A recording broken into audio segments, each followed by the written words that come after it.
You know that feeling when your entire world tilts on its axis in a single heartbeat?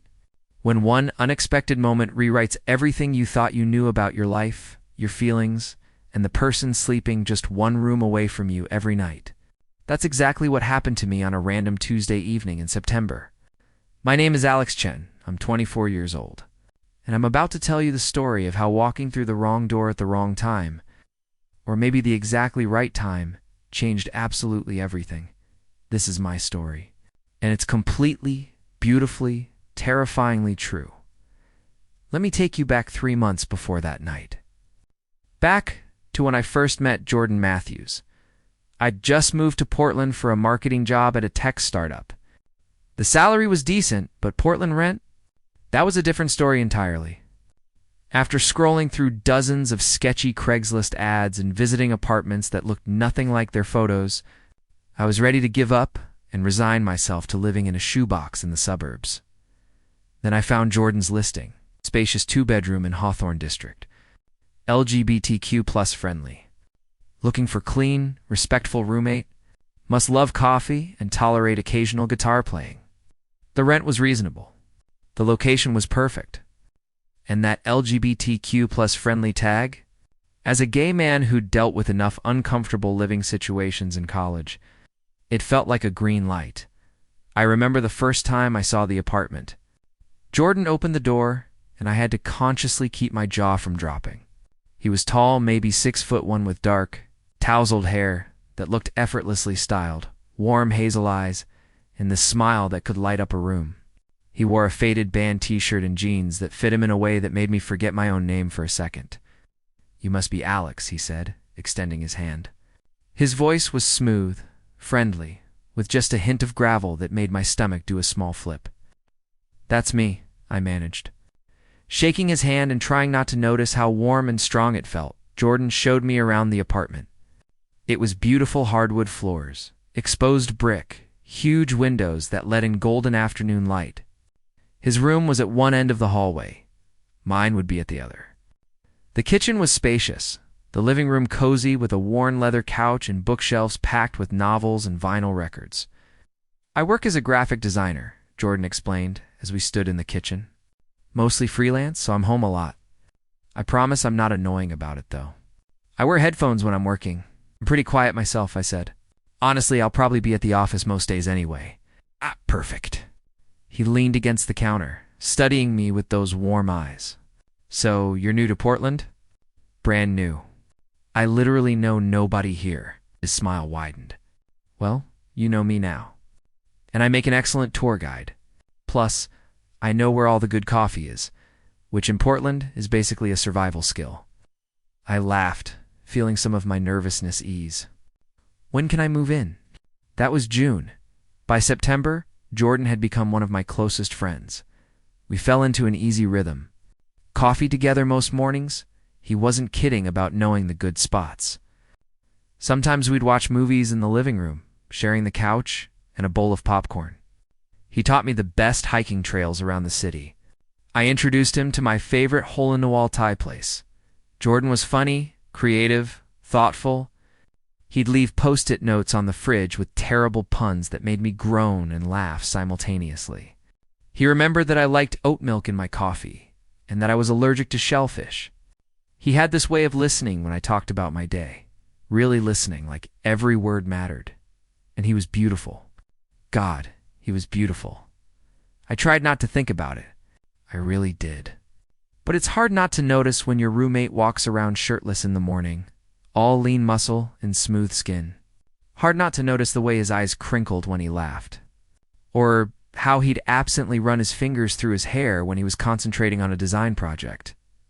I'd dated a bit since moving to Portland, a few guys from dating apps, nothing serious. But none of them made me feel the way Jordan did. None of them made my heart skip when they smiled. None of them made me want to stay home on a Friday night just to hang out on the couch watching terrible reality. TV, I told myself it was just a crush, that it would fade. That Jordan was my roommate, and probably straight anyway. Even though he'd never mentioned dating anyone, had a suspiciously well-curated collection of Troye Sivan albums. I told myself a lot of things. It was a Tuesday. I remember because Tuesdays were normally my late nights at the office, but our client meeting had been canceled. So I headed home around 7 instead of my usual 9-30. I walked into the apartment, calling out my usual, "Hey, I'm home."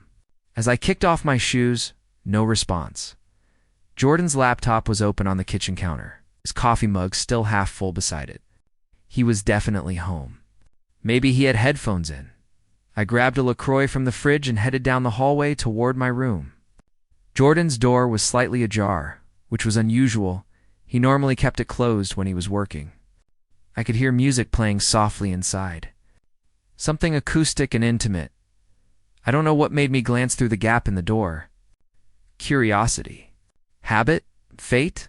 But I looked and everything changed. Jordan was standing in front of his full-length mirror, and he wasn't alone. Another guy was with him, tall, muscular, with bleached blonde hair. They were standing close, very close. The other guy's hands were on Jordan's waist, and they were about to kiss. My brain short-circuited. The LaCroix can slipped from my fingers and hit the hardwood floor with a sharp crack. Jordan's head whipped toward the door. His eyes met mine through the gap, and I saw shock, then something that looked like panic flash across his face. "Alex," I didn't wait to hear the rest. I turned and walked quickly back down the hallway, my heart hammering so hard I thought it might break through my rib cage. Jordan was gay. Or bi dot, or something. And he was about to kiss someone who definitely wasn't me. I heard his door open fully. Heard footsteps in the hallway. "Alex, wait." I made it to my room and closed the door behind me, leaning against it and trying to remember how to breathe. Why did this hurt so much? I had no claim on Jordan. He was my roommate, my friend. He could kiss whoever he wanted. He could date whoever he wanted. So why did it feel like something was tearing apart inside my chest? A soft knock on my door. "Alex, can we talk?" I closed my eyes. "I'm sorry," I called through the door. I didn't mean to interrupt. "I didn't know you had company. You didn't interrupt anything." Pause. "Please. Just give me 5 minutes." Every instinct told me to say no. To protect myself. To not have this conversation. But this was Jordan. And I'd never been able to say no to him. "Okay," I said quietly. I heard him walk away. Heard the low murmur of voices from his room, then the sound of the front door opening and closing. A minute later, another knock. "It's just me now," Jordan said. "Can I come in?" I opened the door. He stood there in the hallway, hands shoved in his pockets, looking uncertain in a way I'd never seen him look before. His hair was messy, like he'd been running his hands through it. His eyes were worried. "I'm really sorry," I started. "I should have knocked," or "Don't apologize," Jordan interrupted. "You live here. You don't need to knock." He took a breath. "Can I sit?" I nodded, and we both sat on the edge of my bed, a careful distance between us. "That was Ryan," Jordan said, staring at his hands. "We've been on a few dates. Nothing serious. He just came over too." "Well, you saw?" "You don't have to explain," I said, even though every part of me wanted him to. "Your personal life is your business." "But I want to." He turned to look at me, and the intensity in his eyes made my breath catch. "I should have told you I was gay. I wasn't hiding it exactly. I just never found the right moment to bring it up." "It's okay," I said, trying to mean it. "You don't owe me that information." "Maybe not. But you're important to me, Alex. And I didn't want you to find out like this." "Important." The word settled somewhere in my chest, warm and complicated. "For what it's worth," I said, managing a small smile, "I'm gay too. So you definitely don't need to worry about any awkwardness." Jordan's eyes widened slightly. "You are?" "Yeah. I thought the pride flag mug I use every morning might have been a hint." He laughed, and some of the tension eased. "I thought you just really liked rainbows." We sat in silence for a moment. The air between us felt different now, charged with something I couldn't name. "So Ryan," I said, trying to sound casual, "is he? Are you guys?" "No," Jordan said quickly. "I mean, like I said, we've been on a few dates, but I don't think it's going anywhere. There's no—" He trailed off. shaking his head. There's no real connection, you know? I knew. God, I knew. I wanted to ask who he did feel a connection with. I wanted to ask if he'd ever thought about me the way I thought about him.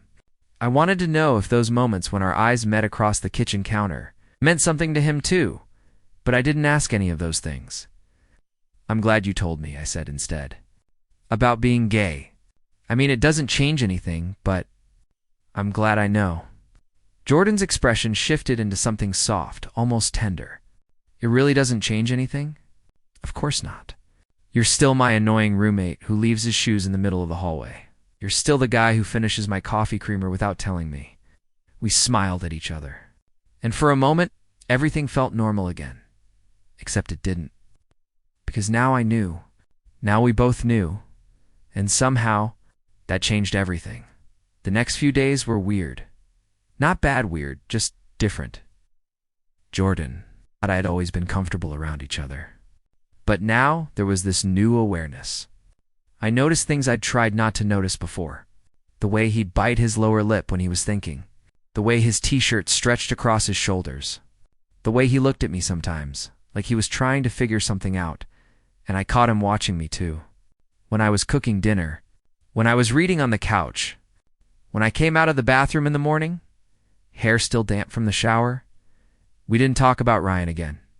Jordan mentioned casually that they'd decided to just be friends, and I definitely didn't feel a surge of relief at that information. One night, about a week after the incident, I was in the living room working on my laptop when Jordan emerged from his room with his guitar. Mind if I play? He asked. I've got a melody stuck in my head. Go ahead, I said, even though I knew I wouldn't get any work done once he started. He settled into the armchair across from me and began to play. The melody was beautiful, melancholic, and yearning with an undercurrent of hope. I watched his fingers move across the strings, watched the concentration on his face. When he finished, he looked up at me. What do you think? It's beautiful, I said honestly. What's it about? Jordan was quiet for a moment, his fingers still resting on the guitar strings. About wanting something you're not sure you can have? Our eyes met, and something electric passed between us. The air in the room felt thick, charged with unspoken things. Jordan, I started, not even sure what I was going to say. My phone rang, shattering the moment. My mom's name flashed on the screen.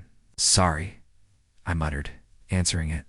Hey, Mom. By the time I finished the call, Jordan had gone back to his room, and the moment was lost. But I lay in bed that night, replaying the look in his eyes. The meaning I might have imagined in his words about wanting something you're not sure you can have. October arrived with cooler weather and golden leaves carpeting the sidewalks. Jordan and I settled into a new normal one that felt both comfortable and unbearably tense at the same time. We still had our morning coffees together, still watched movies on the couch. But now there were these moments. Moments when our hands would brush reaching for the same mug. Moments when he'd lean over my shoulder to look at something on my laptop and I'd catch the scent of his. Cologne is something woody and warm that made me want to lean into him. Moments when I'd catch him staring at me with an expression I couldn't quite read. It was driving me crazy. My friends started to notice. You've been weird lately, my coworker Priya said one day at lunch. Like, distracted. Are you seeing someone? No, I said, stabbing at my salad. But you want to be seeing someone. I sighed. It's complicated. It's always complicated with you gay boys, she teased. Spill? So I told her.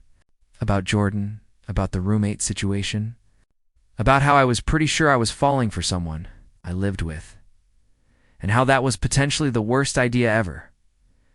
Priya listened, then fixed me with her no-nonsense stare.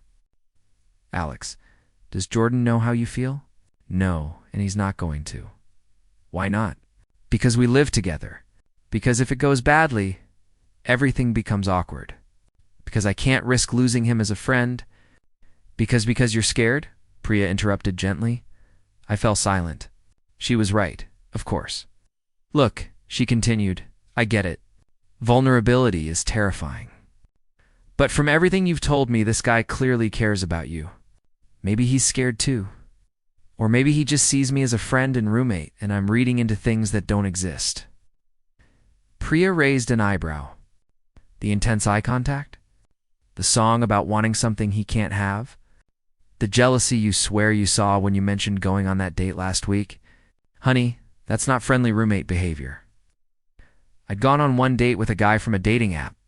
Told Jordan about it over breakfast. And yeah, he'd gotten quiet, had changed the subject quickly. But that didn't necessarily mean anything, did it? That Friday, Jordan suggested we have a game night, like old times, he said. Before things got, I don't know, weird? Things aren't weird, I lied. He gave me a look that said he knew exactly how full of crap I was, but he didn't call me on it. Just you and me, he continued. Beer, pizza, and whatever games you want. What do you say? What I wanted to say was that being alone with him for an entire evening, possibly with alcohol involved, was a terrible idea given my current emotional state. What I actually said was, sounds great, because I was an idiot who couldn't help himself. Friday evening arrived. Jordan ordered pizza from our favorite place, half veggie for him, half pepperoni for me. We cracked open beers and settled on the living room floor with a stack of board games between us. We started with Scrabble, which got competitive fast. Jordan tried to convince me that Zephyr wasn't worth that many points. I accused him of making up the word quixotic.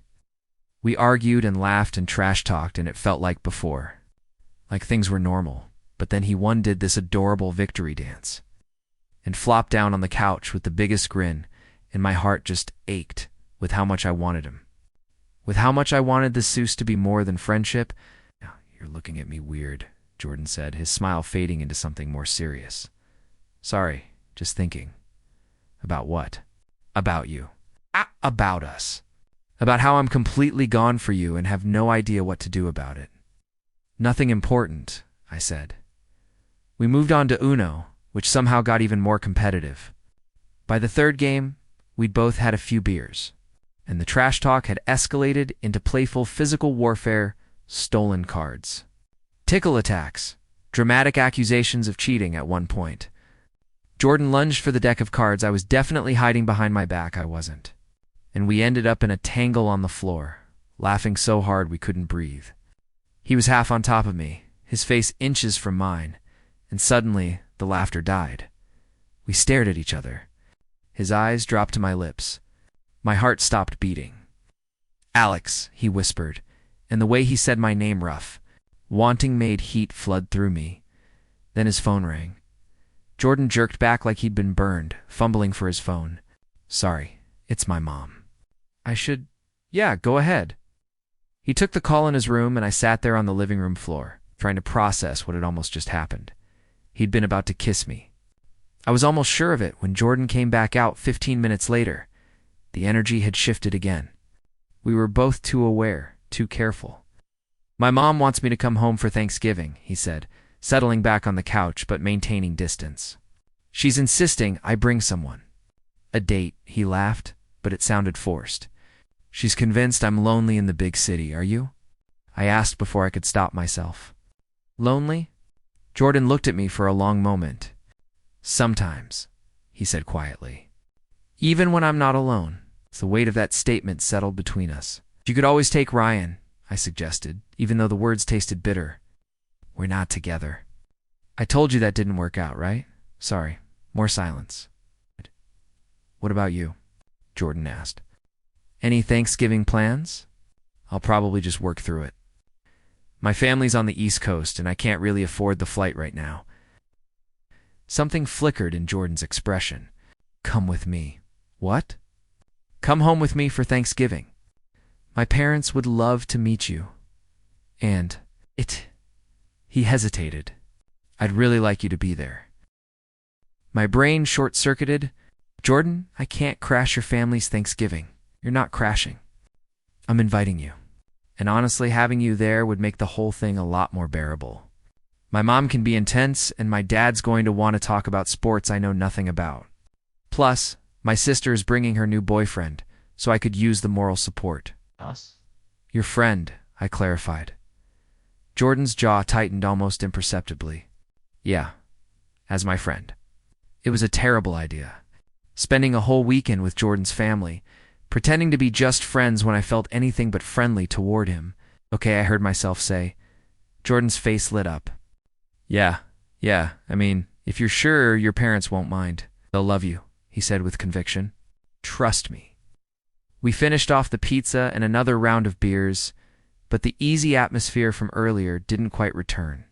We were both too aware now, dancing around something neither of us seemed brave enough to name. Around midnight, I stood to clean up. I should probably head to bed, Alex. Wait. Jordan stood too. Catching my wrist gently, I froze, hyper-aware of his touch, of how close we were standing. I need to tell you something, he said. And there was something raw in his voice. I've been trying to figure out how to say this for weeks, and I'm probably making a huge mistake, but I can't. I can't keep pretending. My heart was pounding so hard I could barely hear over it. Pretending what? Jordan took a shaky breath. That I don't feel something for you. That I haven't been feeling it for months. That every time you smile at me, I don't want to kiss you. That when you mentioned going on that date last week, I didn't want to punch a wall because I was so jealous. Stared at him, unable to form words. And I know this is probably the worst timing ever, he continued. Words tumbling out now like he couldn't stop them. I know we're roommates, and that complicates everything. I know I could be ruining one of the best friendships I've ever had. But I can't keep this inside anymore. I'm falling for you, Alex. Hell, I think I've already fallen. The world tilted. Everything I'd been feeling, everything I'd been afraid to hope, for he felt it too. Say something, Jordan whispered, and I could hear the vulnerability in his voice, the fear. Please say something. I stepped closer, closing the distance between us, until there were only inches separating us. I'm falling for you too, I said, my voice barely above a whisper. I have been for months. I didn't think you felt the same way. Jordan's eyes widened. Are you serious? Completely serious. Jordan, you're all I think about. Every morning when we have coffee, every night when I hear you playing guitar, when you smile at me, when you leave those stupid puns on the fridge, I'm gone for you. Completely gone. Alex, I was terrified to tell you, I continued. Terrified of losing you as a friend. Of making things awkward. Of Jordan kissed me, just leaned in, and pressed his lips to mine. Soft and sweet and perfect. I made a small sound of surprise, then melted into him, my hands finding his waist as his fingers threaded through my hair. The kiss was everything I'd imagined and nothing like I'd expected. It was gentle but intense, tentative but sure. It tasted like beer and pizza and promise. When we finally broke apart, both breathless, Jordan rested his forehead against mine. I've wanted to do that for so long, he murmured. Me too. We stood there, wrapped in each other, and I felt something settle in my chest. Something that felt like coming home. So, Jordan said, pulling back just enough to look at me, his eyes bright with happiness and a hint of mischief. About Thanksgiving. Still want to come? As just my friend? I laughed. What are you asking? I'm asking if you'll come as my boyfriend. If you'll be my boyfriend? If you want to give the Sousa a real shot, boyfriend. The words sent warmth flooding through me. Yes, I said, unable to stop smiling. To all of it. Yes. Jordan kissed me again. Deeper this time, and I lost myself in the taste of him. The feel of his hands on my back. The way he pulled me closer like he never wanted to let go. When we finally came up for air, both of us were grinning like idiots. This is crazy, I said. The best kind of crazy. What if it doesn't work out? What if we fight? What if Jordan placed a finger on my lips? We'll figure it out, together. But Alex, I've never been more sure of anything than I am about wanting to try this with you. And looking into his eyes, seeing nothing but sincerity and affection and hope, I believed him. We spent the next hour on the couch, talking and kissing and making plans. Jordan told me about the moment he knew he had feelings for me. Apparently it was when I'd made him soup when he was sick, and stayed up with him watching terrible rom-coms. I told him about my own realization. That day he'd taught me to play one of his favorite songs on guitar. standing behind me with his arms around me, guiding my fingers on the strings.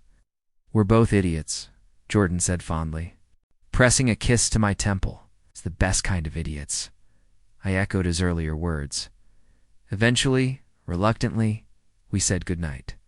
Jordan walked me the 10 feet to my bedroom door, kissed me one more time, then headed to his own room with a smile that made my heart sing. I lay in bed that night, still feeling the ghost of his lips on mine, and thought about how one moment walking through that door, seeing him with Ryan, had set all of this in motion. Sometimes the best things come from the most unexpected moments. Waking up the next morning felt surreal. For a moment, I wondered if I'd dreamed the whole thing. Then I heard movement in the kitchen and smelled coffee brewing, and my heart did that stupid flutter thing it always did when I thought about Jordan. Except now, I didn't have to hide it. I got dressed and headed out to the kitchen, suddenly nervous. What if things were weird now? What if he'd had second thoughts overnight?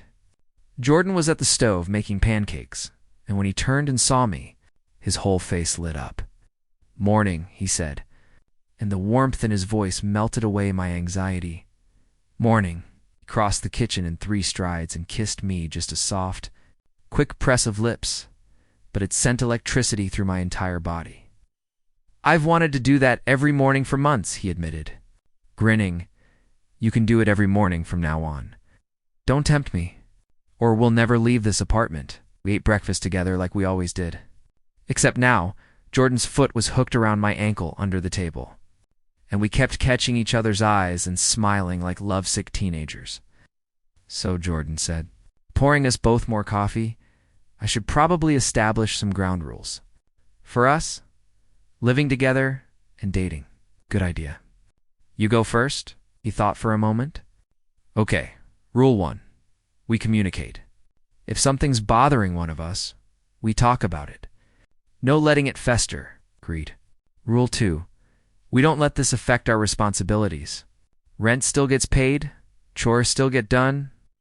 "Rule 3, Jordan said, his expression turning more serious. "We're honest with each other. About our feelings, our concerns, all of it. I can do that." "And Rule 4, he added, reaching across the table to take my hand. "We remember that we were friends first. That matters. We don't lose that." I squeezed his hand. "Deal." The next few weeks were blissful. We fell into this new rhythm, still roommates, still friends, but now also more. So much more. We'd cook dinner together, stealing kisses between stirring pasta and chopping vegetables. We'd watch movies curled up on the couch, my head on his shoulder or his head in my lap. We'd wake up in each other's beds more often than not, even though we took things slow physically. Both of us wanting to savor every step, Jordan introduced me to his friends as his boyfriend, and the pride in his voice, when he said it, made me fall for him even harder. But as Thanksgiving approached, I got nervous. What if your parents hate me? I asked one night as we were packing. Jordan looked up from his suitcase. "They're going to love you. You don't know that?" "Alex," my mom literally said, and I quote, "He sounds wonderful, honey. I can't wait to meet him." When I told her I was bringing you, "You told her we're together?" Of course, I'm not hiding this. Hiding you. He came over and wrapped his arms around me. "My parents have known I'm gay since I was 17. They're great. I promise." "Okay," I said, relaxing into his embrace. "I trust you." The drive to Jordan's hometown was about 4 hours. We sang along to playlists, talked about everything and nothing, stopped for coffee at a cute roadside cafe. Jordan held my hand when he wasn't shifting gears, and I felt happy in a way I'd never quite experienced before. When we pulled up to his parents' house, a charming craftsman with a wraparound porch, my nerves kicked in again. "Ready?" Jordan asked, squeezing my hand. "As I'll ever be." The front door flew open before we even made it up the porch steps, and a woman who looked like an older, feminine version of Jordan came rushing out. Jordan." She pulled him into a fierce hug, then turned to me with a warm smile. "And you must be Alex. I'm Carol. I'm so happy to finally meet you." "You too, Mrs. Matthews," I said, accepting her hug. please, call me Carol. Come in, come in. David's in the kitchen pretending to help but mostly sneaking pie. Jordan's sister won't be here until tomorrow. The house was warm and welcoming, decorated with family photos and smelling like cinnamon and apples. Jordan's dad emerged from the kitchen, tall and broad-shouldered with gray-streaked hair and kind eyes. "Dad, this is Alex," Jordan said. And I heard the slight nervousness in his voice. David Matthews extended his hand, and his handshake was firm but friendly.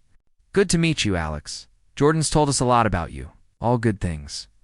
"I hope," I said. Mostly David teased and Jordan groaned. "Dad, please don't." That night over dinner, I watched Jordan with his family and fell for him even more. The way he laughed at his dad's terrible jokes, the way he helped his mom clear the table without being asked, the easy affection between them all, and they welcomed me into it like I'd always been there. Carol asked about my job and my family. David and I bonded over a shared love of hiking. They told embarrassing stories about Jordan's childhood that made him blush and made me laugh until my sides hurt. Later, as Jordan and I got ready for bed in his old bedroom twin beds, because his parents drew the line at sharing, even though they knew we were together, he caught me staring at him. "What?" he asked, self-conscious. "I'm just really happy," I said. Honestly, Jordan crossed the space between our beds and kissed me softly. "Me too." Thanksgiving Day was beautiful chaos. Jordan's sister Emily arrived with her boyfriend Marcus, and the house filled with laughter and cooking smells and the kind of warmth that only comes from being surrounded by people who love each other. I helped Carol in the kitchen while Jordan and Emily argued over the music playlist. David and Marcus bonded over football. It felt like family, like belonging. Before dinner, Carol pulled me aside while everyone else was in the living room. "Alex, I want to thank you," she said. "For what?" "For making my son happy. I've never seen him like this. So light, so himself." She squeezed my hand. "I know you two haven't been together long, but I can see how much you care for each other. And that means the world to me." I felt my throat tighten with emotion. "He makes me happy too." "Really happy? Good. That's all a parent can ask for." Dinner was incredible turkey and stuffing and more side dishes than should be legal. We went around the table saying what we were grateful for. When it was Jordan's turn, he looked right at me. "I'm grateful for unexpected moments," he said. "For second chances and new beginnings. And for finding someone who feels like home." My heart swelled. When it was my turn, I said, "I'm grateful for roommates who become friends and friends who become something more. And for families who welcome you with open arms." Carol dabbed at her eyes with her napkin. David cleared his throat gruffly. Emily declared us disgustingly cute. After dinner, Jordan and I escaped to the back porch for some air. The sun was setting, painting the sky in shades of orange and pink. "Your family is amazing," I said, leaning against the porch railing. "They really like you." Jordan came up behind me, wrapping his arms around my waist and resting his chin on my shoulder. "Not that I'm surprised. You're pretty easy to like." Yeah. He pressed a kiss to my neck that made me shiver. "Among other things." I turned in his arms. "Other things?" "You're kind," he murmured, pressing a kiss to my forehead. "And funny," kiss on my cheek. "And smart," kiss on my other cheek. "And beautiful," kiss on my nose. "And you make me want to be better." "Jordan," I whispered, overwhelmed. "I'm falling in love with you, Alex," he said, his eyes serious and full of emotion. "Actually, I think I'm already there. And I know it's fast, and maybe I shouldn't say it yet, but I can't help it. I love you." Tears pricked at my eyes. "I love you too." So much when he kissed me then, it felt like a promise. Like a beginning. The drive back to Portland on Sunday was quieter than the trip out. Both of us content, and a little continue 3:59 a.m. tired from the weekend. "My parents adore you," Jordan said at one point.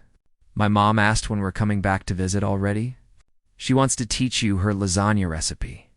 Apparently, I'm not allowed to have that privilege, but you are." I laughed. "I like your family. They're yours too now," Jordan said simply.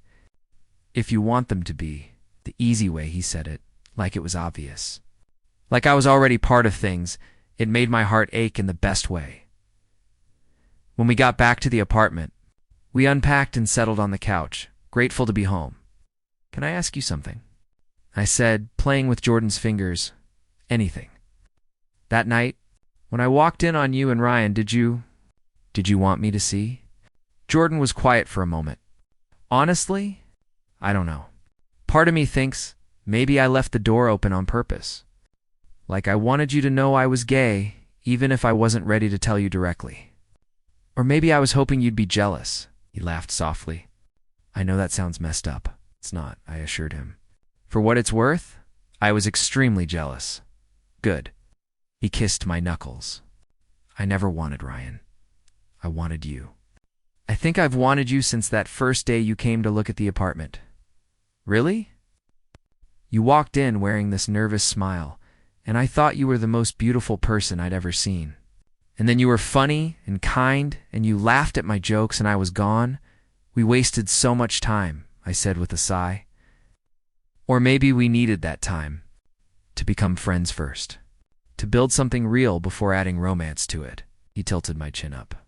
"I wouldn't change anything, Alex, because we ended up here. Together." He was right.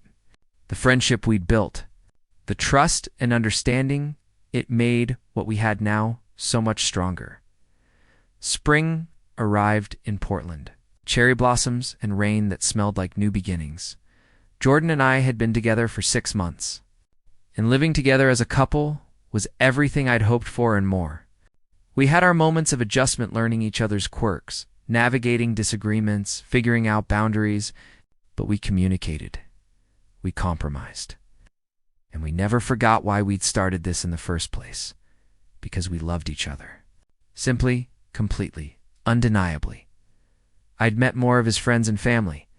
He'd flown with me to meet my parents, who loved him almost as much as I did. We'd created traditions: Sunday morning farmers market trips, Wednesday night cooking experiments, Friday movie marathons. One evening in May, I came home from work to find the apartment transformed. Candles were lit everywhere, soft music was playing, and Jordan stood in the middle of it all, looking nervous and hopeful. "What's all this?" I asked, my heart starting to pound. "I wanted to do something special," he said, "to commemorate our 6-month anniversary, and to ask you something." He took my hands in his, and I could feel them trembling slightly. "Alex, these past 6 months have been the best of my life. You make every day better just by being in it. You're my best friend, my partner, my favorite person in the entire world. And I know we're young and we're still figuring things out, but I'm sure about you, about us." "Jordan, I'm not proposing," he said quickly, and I laughed even as my eyes filled with tears. "Not yet, but I am asking. Will you stay? Will you keep building this life with me?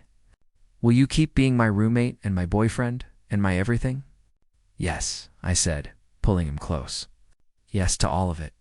Always yes." When we kissed, I tasted salt from both our tears, and it was perfect. Everything was perfect. Because sometimes you walk through the wrong door at the wrong time, and it turns out to be exactly the right moment for everything to change. Sometimes your roommate becomes your best friend, becomes your soulmate. Sometimes a simple moment, a door left ajar, a glance that lasts too long, a confession whispered in the dark rewrites your entire future. And sometimes, when you're brave enough to take the leap, when you're honest about what you feel and what you want, you get a love story better than anything you could have imagined. That's what happened to me. That's what Jordan and I found. And standing there in our apartment, surrounded by candlelight and promise, with the person I loved most in the world in my arms, I knew our story was only just beginning. The best was yet to come.